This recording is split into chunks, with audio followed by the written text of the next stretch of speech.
রব্বুল ইজ্জা ওয়াল জালালের দরবারে অসংখ্য শুকরিয়া জানাচ্ছি এজন্য যে আল্লাহ তাআলা আমাদেরকে যুল হিজ্জা জিলহজ মাসে উপনীত হওয়ার তৌফিক এনায়েত করেছেন। আমরা আজকে মালয়েশিয়াতে অলরেডি জিলহজ শুরু করে ফেলেছি এবং আমরা জানি যে এই জিলহজের প্রথম দশক মানে প্রথম 10টি দিন খুবই গুরুত্বপূর্ণ 10টি দিন। আল্লাহ তাআলার কাছে খুবই পছন্দনীয় এই 10 দিনের আমলগুলো, এমনকি জেহাদের চাইতেও বেশি হাদিসে এসেছে। এবং কালামুল্লাহ মাজিদে আল কোরআন আল কারিমে আল্লাহ তাআলা এই জিলহজের প্রথম 10 দিনের শপথ করেছেন। এই 10 দিনের এবাদত আল্লাহ তাআলার কাছে এত বেশি পছন্দনীয় হওয়ার কারণ হচ্ছে এই 10 দিনে আল্লাহ তাআলা উম্মাহাতুল ইবাদাত অর্থাৎ যত মৌলিক এবাদত আছে সবগুলো মৌলিক এবাদতের একটা সমন্বয় করেছেন জিলহজ মাসের এই প্রথম 10 দিনে, যেটা বছরের অন্য কোনো সময় কিন্তু পাওয়া যায় না। কারণ এই 10 দিনের ভেতরে সালাত আছে, নফল সিয়াম আছে, সাদাকা আছে, কুরবানি আছে, হজের প্রসঙ্গটা আছে, যেটা বছরের অন্য কখনো এরকম উম্মাহাতুল ইবাদত অর্থাৎ যত মৌলিক আবাদত আছে সব মৌলিক আবাদতের কম্বিনেশন সমন্বয় বছরের কোনো সময় কিন্তু আসলে হয় না, যেটা হয়ে থাকে জিলহজ মাসের প্রথম এই 10 দিনের ভেতর। এজন্য এই 10 দিনের ইবাদত আল্লাহ তাআলার কাছে অত্যন্ত বেশি প্রিয়। এজন্য আল্লাহ রাসূল সাল্লাল্লাহু আলাইহি ওয়াসাল্লাম এই 10 দিনে যাতে আমরা বেশি বেশি নফল ইবাদত করি আমাদেরকে উৎসাহিত করেছেন। পাশাপাশি আমরা যেন বেশি বেশি তাহমিদ, তাহলিল, তাকবীর দিয়ে এই 10টি দিনকে মুখরিত করে রাখি, এজন্য তিনি আমাদেরকে আদেশ করেছেন।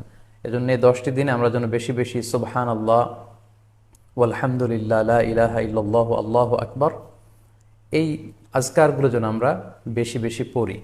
এবং আরাফাতের সিয়ামের ব্যাপারে আল্লাহ রাসূল সাল্লাল্লাহু আলাইহি ওয়াসাল্লাম আশা করেছেন যে 9 জিলহজের যে নফল সিয়ামটি অর্থাৎ আরাফার রোজা, এই আরাফার রোজা যে ব্যক্তি রাখবে আল্লাহ রাসূল সাল্লাল্লাহু আলাইহি ওয়াসাল্লাম বলেন যে আমি প্রত্যাশা করি এই সিয়ামের বদৌলতে বিগত একটি বছরের এবং সামনের একটি বছরের যত পাপ হবে এই পাপগুলোকে আল্লাহ তাআলা আমাদের জন্য ক্ষমা করে দিবেন।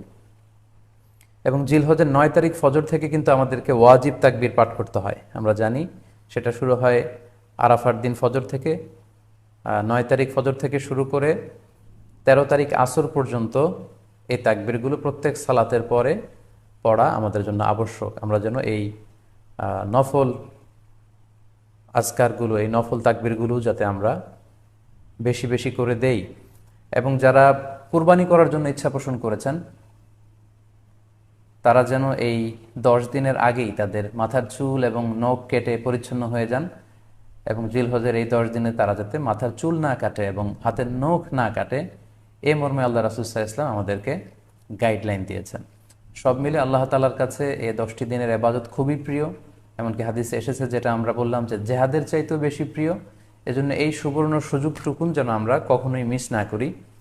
তাই আমাদের সাধ্যমতো আমরা যেন বেশি বেশি নফল ইবাদত করি। আমরা যেন সুযোগ হলে পুরো 10 দিন ব্যাপী আমরা চাইলে নফল সিয়াম রাখতে পারি, আমরা বেশি বেশি কোরআন তেলাওয়াত করতে পারি। বিশেষ করে তাহমিদ, তাহলিল এবং তাকবীর, আলহামদুলিল্লাহ, লা ইলাহা ইল্লাল্লাহ, আল্লাহু আকবার, এই জিকিরগুলো, এই আজকারগুলো পড়ে পড়ে যেন আমরা এই 10টি দিনকে মুখরিত রাখি।